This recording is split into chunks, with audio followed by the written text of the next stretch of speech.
Hello friends, welcome to our channel. Government నుంచి అఫీషియల్గా కొన్ని నిమిషాల క్రితమే గ్రూప్ ఏ గెజిటెడ్ ఆఫీసర్స్కి సంబంధించి ఒక భారీ నోటిఫికేషన్ అయితే వచ్చింది. జాబ్లో చేరగానే 1,30,000కు పైగానే శాలరీ వస్తుంది. నిజంగా కొడితే ఇలాంటి గవర్నమెంట్ జాబ్స్ కొట్టాలి, ఎందుకంటే మీకు ఇందులో ఉన్నటువంటి బెనిఫిట్స్ ఏ ఇతర గవర్నమెంట్ జాబ్లో ఉండవు. అన్ని బెనిఫిట్స్ అయితే ఉంటాయి. ఎటువంటి అనుభవం అవసరం లేదు. మీరు ఏ గ్రూప్లో పాస్ అయినా కూడా అప్లై చేసుకోవచ్చు. ఎటువంటి రన్నింగ్ కూడా లేదు. ఆల్ ఇండియా పోస్టింగ్ కూడా ఉంటుంది, కాబట్టి మిస్ చేసుకోవద్దు. ఆన్లైన్ అప్లికేషన్ కూడా స్టార్ట్ అయిపోయింది ఈ రోజు నుండే. అన్ని డీటెయిల్స్ని ఈ వీడియోలో మీకు క్లియర్ కట్గా ఎక్స్ప్లెయిన్ చేస్తాను. సో వీడియోని లైక్ చేసి ప్రతి ఒక్కరు కూడా చివరి వరకు చూడండి. చాలామంది లైక్ చేయడం మర్చిపోతున్నారు. సో లైక్ చేస్తే ఎటువంటి ఖర్చు లేదు. సో లైక్ చేసి చిన్న సపోర్ట్ అయితే ఇవ్వండి. మీకు మీ ఫ్రెండ్స్కి కూడా షేర్ చేయండి. ఛానల్ని కొత్తగా చూస్తున్న వాళ్ళు ఇప్పుడే సబ్స్క్రైబ్ చేసుకొని చూడండి. డీటెయిల్స్లోకి వెళ్ళినట్లయితే government of India ministry of defence కింద పనిచేస్తున్నటువంటి group A gazetted officer, assistant commandant general డ్యూటీకి సంబంధించి, అలాగే టెక్నికల్ ఇంజనీరింగ్, ఎలక్ట్రికల్, ఎలక్ట్రానిక్స్ సంబంధించి పోస్టులు అయితే వాళ్ళైతే భర్తీ చేయడం జరిగింది. దానికి సంబంధించి ఎన్ని రకాల పోస్టులు అయితే వాళ్ళు ఇవ్వడం జరిగిందని అయితే నేనైతే ఎక్స్ప్లెయిన్ చేస్తాను. దీనికి సంబంధించి రెండు రకాల పోస్టులు అయితే వాళ్ళైతే ఇక్కడ ఇవ్వడం జరిగింది. జనరల్ డ్యూటీ, అలాగే టెక్నికల్, ఎలక్ట్రికల్ అండ్ ఎలక్ట్రానిక్స్ సంబంధించి అయితే వీళ్ళైతే ఇక్కడ పోస్టులు అయితే ఇవ్వడం జరిగింది. ఇందులో కేటగిరీ వైజ్గానైతే వాళ్ళైతే పోస్టులు అయితే భర్తీ చేయడం జరిగింది. ఇక్కడ టోటల్ వేకెన్సీస్ చూసుకున్నట్లయితే టోటల్గా 170 పోస్టులు అయితే వాళ్ళైతే రిలీజ్ చేయడం జరిగింది.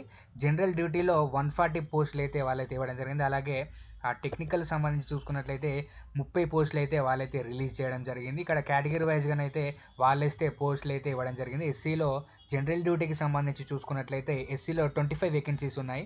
అలాగే ఎస్టీకి సంబంధించి చూసుకున్నట్లయితే 24 పోస్టులు అయితే ఇవ్వడం జరిగింది జనరల్ డ్యూటీకి సంబంధించి. అలాగే ఓబీసీకి సంబంధించి చూసుకున్నట్లయితే 35 పోస్టులు అయితే వాళ్ళైతే ఇవ్వడం జరిగింది. అలాగే ఈడబ్ల్యూఎస్కి 10 వేకెన్సీస్, అలాగే యూఆర్ కేటగిరీకి సంబంధించిన వాళ్ళకి 46 వేకెన్సీస్ అయితే ఇవ్వడం జరిగింది. టోటల్గా జనరల్ డ్యూటీకి సంబంధించి 140 వేకెన్సీస్ అయితే పోస్టులు అయితే వాళ్ళైతే భర్తీ చేయడం జరిగింది. అలాగే టెక్నికల్కి సంబంధించి చూసుకున్నట్లయితే టోటల్గా 30 పోస్టులు అయితే వాళ్ళైతే ఇవ్వడం జరిగింది.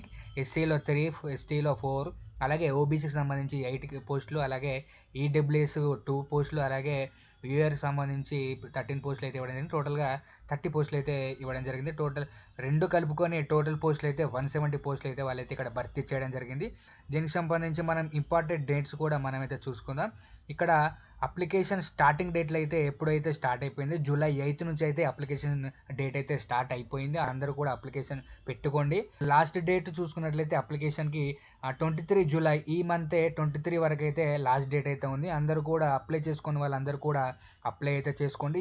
దీనికి సంబంధించి ఎడ్యుకేషన్ క్వాలిఫికేషన్, ఎలిజిబిలిటీ క్రైటీరియా సంబంధించి చూసుకున్నట్లయితే జీడీకి సంబంధించి, జనరల్ డ్యూటీకి సంబంధించి ఎడ్యుకేషన్ క్వాలిఫికేషన్ మనం చూసుకున్నట్లయితే డిగ్రీ పాస్ అయిన అభ్యర్థులు అందరూ కూడా ఈ నోటిఫికేషన్కి అయితే అప్లై అయితే చేసుకోవచ్చు.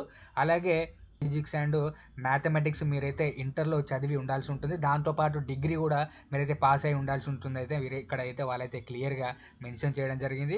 ఇక్కడ జీడీకి సంబంధించి చూసుకున్నట్లయితే 21 నుంచి 25 మధ్యలో ఉన్న అభ్యర్థులు అందరూ కూడా దీనికైతే అప్లికేషన్ అయితే పెట్టుకోవచ్చు. వాళ్ళు ఇచ్చిన 21 నుంచి 25 లోపల ఉన్న అభ్యర్థులు ఇక్కడ ఇచ్చిన డేట్ నాటికైతే ఇంత ఏజ్ అయితే వాళ్ళైతే ఉండాల్సి ఉంటుంది.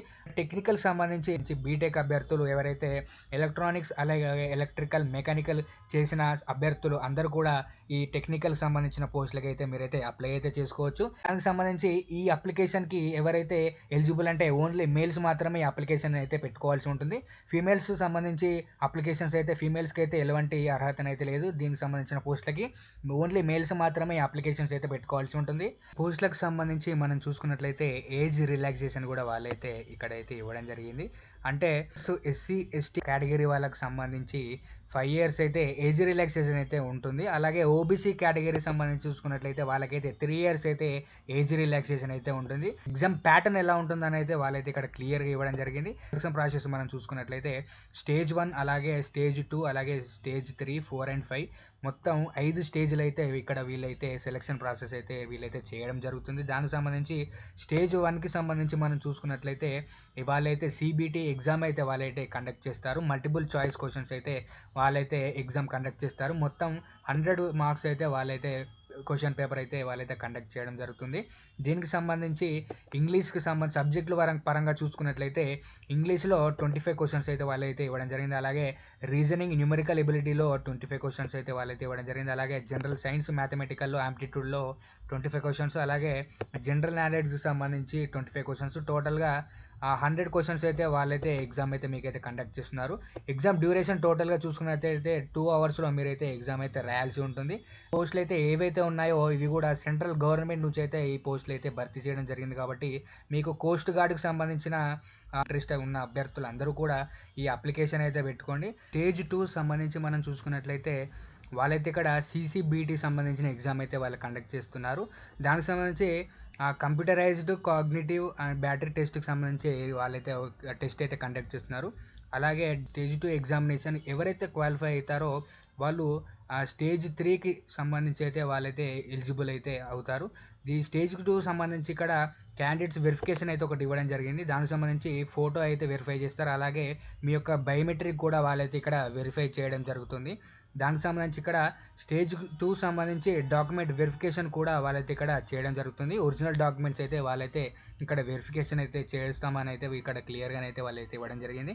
దానికి సంబంధించి స్టేజ్ 2లో ఎవరైతే క్వాలిఫై అవుతారో అభ్యర్థులందరూ కూడా స్టేజ్ 3కి అయితే వాళ్ళైతే ఎలిజిబుల్ అవుతారు. ఈ స్టేజ్ 3 సంబంధించి చూసుకున్నట్లయితే ఇక్కడ వారు పర్సనల్ ఇంటర్వ్యూ అయితే తీసుకుంటారు. అలాగే గ్రూప్ టాస్క్ అండ్ ఇంటర్వ్యూ అయితే వాళ్ళైతే కండక్ట్ చేస్తున్నారు.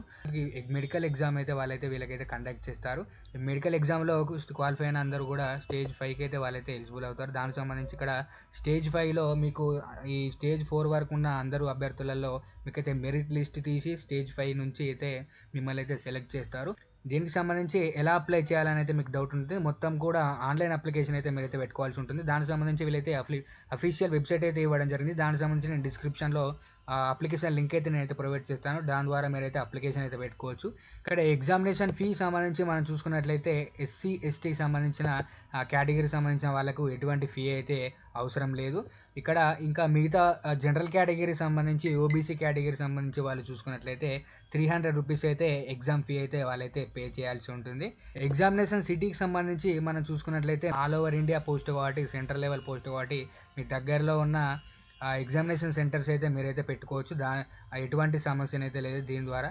ఈ నోటిఫికేషన్ సంబంధించి మెడికల్ స్టాండర్డ్ టెస్ట్ అయితే వాళ్ళైతే కండక్ట్ చేస్తారు. ఇక్కడ హైట్ పరంగా మనం చూసుకున్నట్లయితే 150 సెంటీమీటర్ హైట్ అయితే మీరైతే ఉండాల్సి ఉంటుంది. చెస్ట్ ప్రకారంగా చూసుకున్నట్లయితే ఎక్స్పాండ్ చేసినప్పుడైతే 5 సెంటీమీటర్స్ అయితే ఉండాలి. ఐసైట్కి సంబంధించి మనం చూసుకున్నట్లయితే 6/6 నార్మల్ విజన్ అయితే వాళ్ళైతే ఉండాలి. అలాగే అసిస్టెంట్ కమాండ్ టెక్నికల్ సంబంధించి చూసుకున్నట్లయితే 6/36 6/6 ఉన్నా కూడా ఏం కదని అయితే వాళ్ళైతే ఇక్కడ ఇవ్వడం జరిగింది. ఇక్కడ టాటూకి సంబంధించి ఎటువంటి టాటూలు అయితే మీ పైన ఉండొద్దు. పే స్కేల్ సంబంధించి శాలరీలు చూసుకున్నట్లయితే ఇక్కడ అసిస్టెంట్ కమాండెంట్ సంబంధించి చూసుకున్నట్లయితే లెవెల్ 10th ప్రకారం మీకు 56,000 వరకు అయితే శాలరీ అయితే ప్రొవైడ్ చేస్తున్నారు. డిప్యూటీ కమాండెంట్కి సంబంధించి చూసుకున్నట్లయితే పే లెవెల్ 11th ప్రకారం అయితే మీకైతే 67 అయితే ప్రొవైడ్ చేస్తున్నారు. అలాగే కమాండెంట్ సంబంధించి 1 lakh వరకు అయితే వాళ్ళైతే ప్రొవైడ్ చేస్తున్నారు.